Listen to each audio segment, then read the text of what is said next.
আসসালামু আলাইকুম রহমতুল্লাহি ওয়া বারাকাতুহু। আজকে পটল দিয়ে ইলিশ মাছ ঝোল করেছি। এখন দেখাবো প্রস্তুত প্রণালী। কোথাও যাবেন না, আমার সঙ্গে থাকুন। দেখেছি এখন হালকা ভেজে নিই।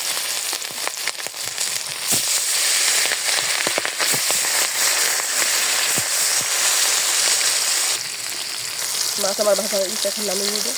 আলুতে হলুদ লবণ দিয়ে আলুতে হালকা ভেজে নিব।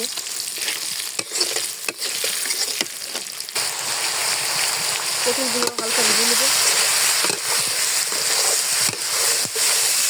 সামান্য হলুদ লবণ দিয়ে দিয়েছি। পটল আমার হালকা ভাজা হয়ে গেছে, আমি নামিয়ে নিব। ওই তেলের ভিতরে মরিচ দিয়ে দিলাম, মশলা দিয়ে দিলাম, পেঁয়াজ জিরা বাটা দিয়ে দিলাম, শুধু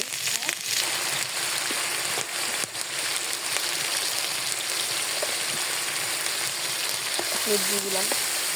এখন মশলাটা ভালোভাবে কষিয়ে নেব। লবণ দিয়ে দিলাম, আলু ভাজা দিয়ে দিলাম।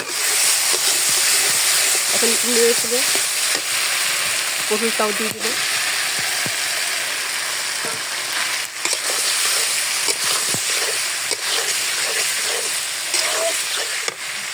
হালকা একটু পানি দিয়ে দিয়েছি, আর মাছটাও দিয়ে দিলাম। এখন এই পানিটা টানবো। মাছ আলু কষানো হয়ে গেছে পটল, এখন আমি জল পানি দিয়ে দেবো।